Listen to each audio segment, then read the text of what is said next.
भारत के साथ हम सबसे बड़ा अनर्थ ये कर सकते हैं कि हम भारतवाद की बात करने लगे, जैसे कि इंडियनिज्म।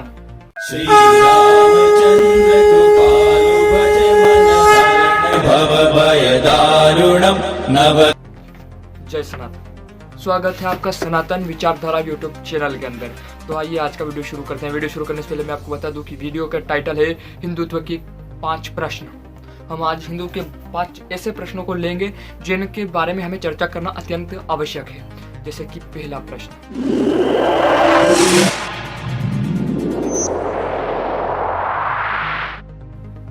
हिंदुत्व क्या है? हिंदुत्व क्या है यह समझने से पहले यह समझना होगा कि हिंदुत्व क्या नहीं है। हिंदुत्व हिंदुइज्म नहीं है।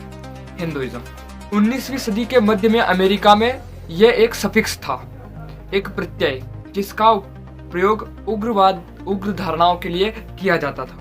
यह एक अपमानजनक शब्द हुआ करता था। इस शब्द से उग्रवाद की गंध आती है, सामंतवाद की बू आती है।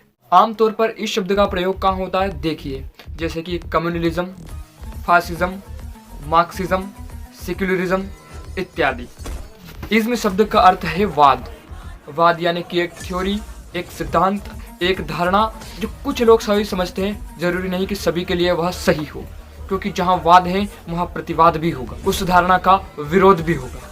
भारत के साथ हम सबसे बड़ा अनर्थ ये कर सकते हैं कि हम भारतवाद की बात करने लगे, जैसे कि भारतवाद।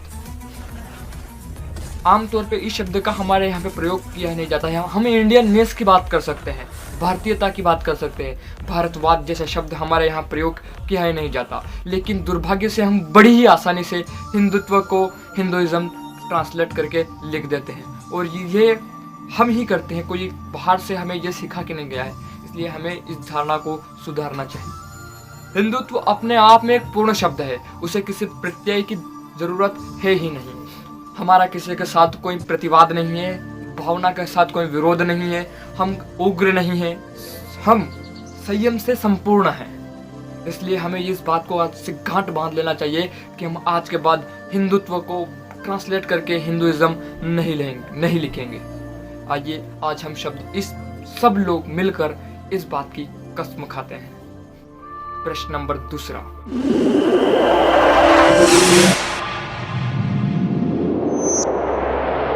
क्या हिंदू धर्म एक रिलीजन है? धर्म और पंथ, आइए अब हम इन दोनों में अंतर समझते हैं। रिलीजन या पंथ में किसी विशेष तरह के धर्म को फॉलो करना होता है, जैसे किसी विशेष तरह के देवता की पूजा करनी होती है। जैसे कि अगर आप ईसाई धर्म में देखेंगे तो वहाँ पे क्राइस्ट को मानना जरूरी है, बाइबल को फॉलो करना जरूरी है, चर्च जाना, शुक्रवार के दिन चर्च जाना जरूरी ही होता है। उसी तरह अगर हम इस्लाम में देखें तो हमें नमाज पढ़ना जरूरी है, कुरान की आयतें फॉलो करना भी जरूरी है, और पैगंबरों की कुरान के ऊपर ईमान लाना वो भी बहुत जरूरी है। लेकिन क्या कोई भी व्यक्ति बिना गीता पढ़े हिंदू नहीं हो सकता? हो सकता है। अगर जो कोई ये कहता हो कि मैं राम, कृष्ण और काले में विश्वास नहीं रखता, फिर भी वो हिंदू है। कोई ब्रह्मा, विष्णु, महेश में विश्वास नहीं रखता है, फिर भी वो हिंदू है। कोई दुर्गा, काली या हमारे जितने भी अन्य देवी देवता उनमें विश्वास न रखकर भी वो हिंदू है। उन्हें किसी तरह के एक पर्सनल गॉड को फॉलो करने की कोई ज़रूरत नहीं है, उन्हें किसी किताब की बात मानने की कोई ज़रूरत नहीं है, उन्हें वो कुछ काम करने की ज़रूरत नहीं है जो एक पंथ में किया जाता है, लेकिन फिर भी वो हिंदू हैं। 4 वाक्य सिद्धांत में विश्वास करने वाले व्यक्ति जो आत्मा और ईश्वर को झूठ मानते हैं, जो किसी बात पर विश्वास नहीं करते, लेकिन फिर भी वह हिंदू है। हिंदू समाज ने उन्हें अछूत या अधर्मी मानकर अपने आप से अलग नहीं किया। अगर वो एक अलग बात है कि वो खुद अपने आप को अलग मानकर अलग हो जाते हैं तो उनमें उनका कोई दोष नहीं है। लेकिन हिंदू समाज ने कभी उन्हें ये नहीं कहा कि तुम हमारे भगवान को नहीं मानते इसलिए तुम हमें से अलग हो। जैसे कि ईसाई धर्म में गैलीलियो ने जब ये कहा कि यह पृथ्वी गोल है और ये घूमती है, तो इस निंदा के चक्कर में उन्हें जेल में डाल दिया गया, और वह मरना मतलब जेल के अंदर ही भूख प्यास से मर गए। वो एक अलग बात है कि आज के मॉडर्न साइंस ने यह प्रूफ किया है कि धरती गोल है और यह घूमती भी है। लेकिन उस समय उस महान वैज्ञानिक को सिर्फ एक छोटी सी रिलीजन को फॉलो करने वाले लोगों ने मार दिया। हिंदू पूजा पद्धति नहीं, जीवन जीने का सिद्धांत। हिंदू धर्म एक पूर्ण तरीके से वैज्ञानिक धर्म है। और तो कोई धर्म है ही नहीं, और तो बाकी सब पंथ है, रिलीजियन है, मजहब है। एक ही धर्म है जिसे हम सनातन या हिंदू धर्म भी कहते हैं। अगर आप गूगल करेंगे तो वह भी यही कहेगी कि साइंस के तरीके से जो सबसे महत्वपूर्ण धर्म है वो हिंदुइज्म ही है या हिंदू धर्म ही है। इज्म शब्द का मैंने यहाँ पे भी गलत प्रयोग किया है, क्षमा चाहता हूँ। धर्म क्या है? धर्म वही है कि धार्यते इति धर्मः, जो धारण करने योग्य हो वही धर्म है। धारण किया जाता हो, जिसके अंदर कोई मान्यता ना हो, जो अपने आप को स्वतंत्र तरीके से जीने का अधिकार देता हो, वही धर्म है। धर्म के कुछ 10 लक्षण हैं जो हिंदू धर्म में फॉलो किए जाते हैं।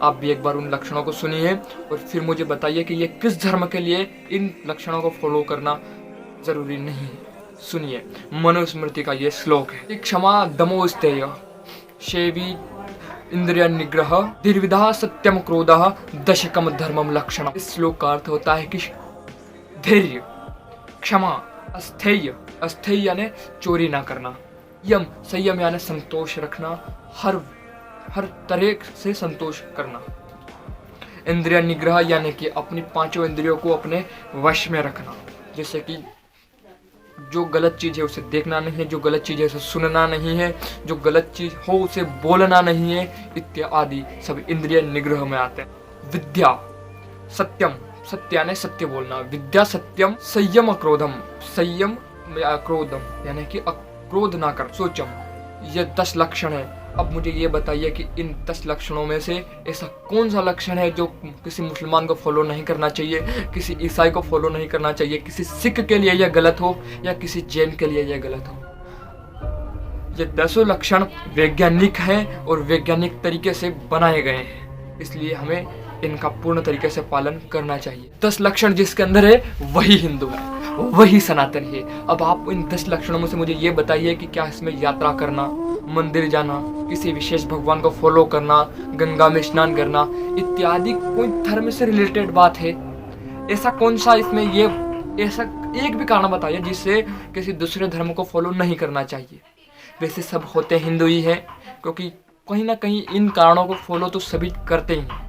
इन 10 लक्षणों को जो फॉलो करता है वही हिंदू है। प्रश्न नंबर 3, आप सभी ने एक लाइन सुनी होगी,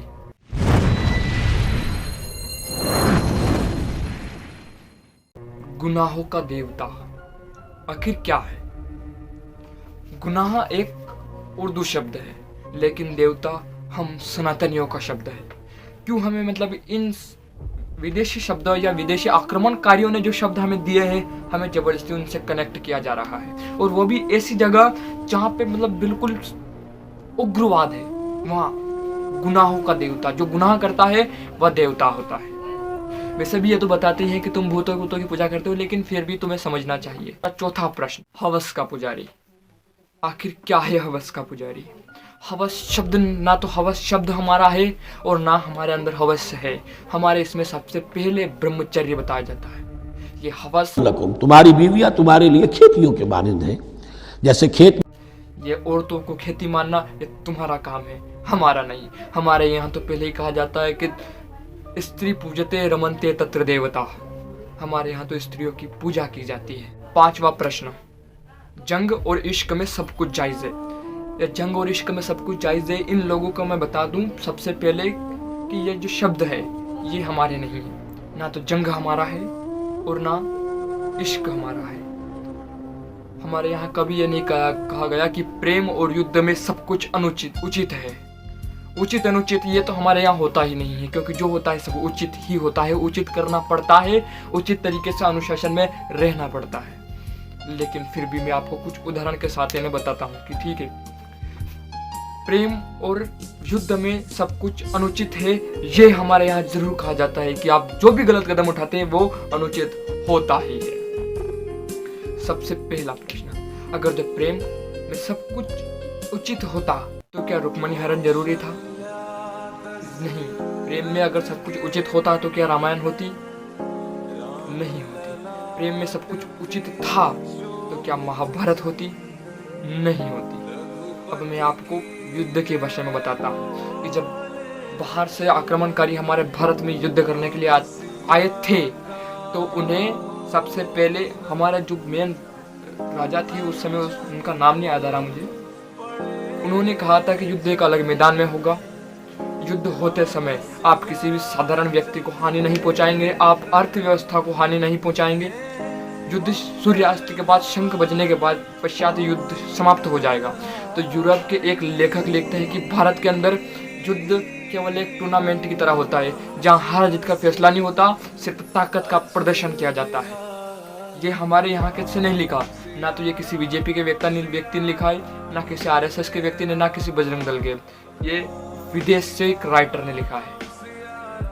अब युद्ध की बात बताता हूँ कि जब कर्ण और अर्जुन का युद्ध होता है तो अश्वसेन आता है और कर्ण के बाण पर बैठता है और कहता है कि मुझे तू अपने बाण पर बैठने दे और अर्जुन के पास जाने दे, मैं एक बार में इसे समाप्त कर दूंगा। लेकिन तब कर्ण क्या कहता है, जरा इस बात को गौर से सुनिए कि रे अश्वसेन, तेरी सहायता से जय तो मैं अनायास पा जाऊंगा, आने वाली मानवता को लेकिन क्या मुख दिखलाऊंगा। अर्जुन है मेरा शत्रु, किंतु सर्प नहीं नर ही तो है। संघर्ष नहीं सनातन, शत्रुता केवल इस जीवन भर ही तो है। संघर्ष नहीं सनातन, शत्रुता केवल इस जीवन भर ही तो है।